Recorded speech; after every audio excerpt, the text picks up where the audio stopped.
Welcome to video 3 of how to start a local small business. In this video, we will discuss what it takes to get your new local small business up and running. Now let's assume you now know what local small business you will be opening. Let's take a look at the parts of getting your new business open. Before you can open for business, you must do a few things. The following items will need to be addressed prior to taking your first client or customer. First and foremost, you must do your research. You will want to research your market and your business. Do some research on those in the community that are currently doing this business. What do they charge? What is their reputation in the community and online? What could they improve? What are they doing right? And what services do they currently provide? Please do not skip this section. It is important that you know what your competition is doing, both good and bad.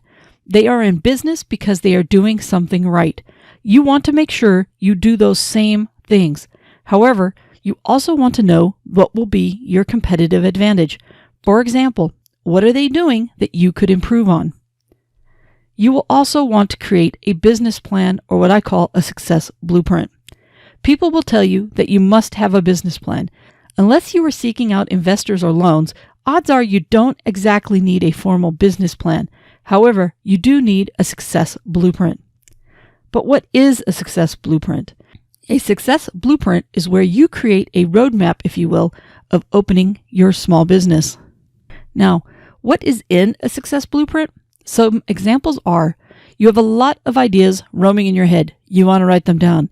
You need to think through all of your steps. Write them down. You will need to identify products needed and costs.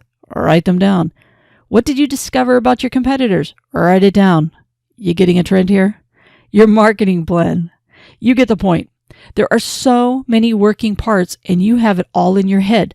While most local small businesses will not need a regular business plan, you still want to develop a success blueprint.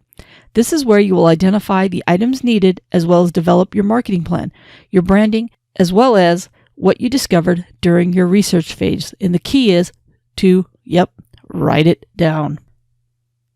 Now you can create your own success blueprint from scratch, or you can head over to startalocalsmallbusiness.com and pick up a free PowerPoint that I've already pre-built for you to fill in. Your next must-do is to set your business up legally.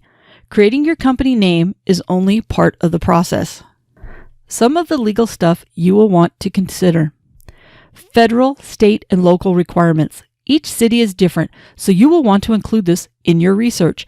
You may need a business license, certifications, restrictions on location, etc. So please make sure to check it out.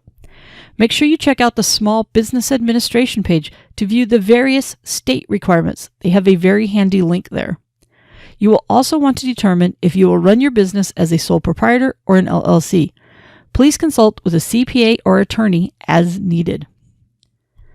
You will also want to look at what licenses, insurance, bonding, and any other certifications you will need. Depending upon the business you choose, you will want to look into what they need in these areas. Most businesses will also require general liability insurance. Shop around and make sure you have adequate coverage. If you have employees, you will also have other insurances like workers' comp. You also must set up your bookkeeping and invoice system. While not the most fun part of owning a small business, it is a very important part. You need an invoicing system. You want to get paid. So you need to set up your bookkeeping system. For example, QuickBooks, or what I recommend for most local small business owners, FreshBooks. Caution: if you plan on having employees, remember, having employees opens up a whole other ball of wax. While we will not go into depth here, we do cover this in more detail in our paid course. Having employees requires a lot more work before you hire that first person. There are additional things to do and to consider. For example, you need to set up payroll, have a hiring plan, have an orientation process, have a training program, a safety plan, a development plan, just to name a few. There's a lot of work to do. And we will continue to put together a lot more resources for you on the people side of the business in the future. But it's very important that you understand this if you are going to hire people for your business. Okay, so this wraps up this video. but in our next one, we will discuss putting together your marketing plan.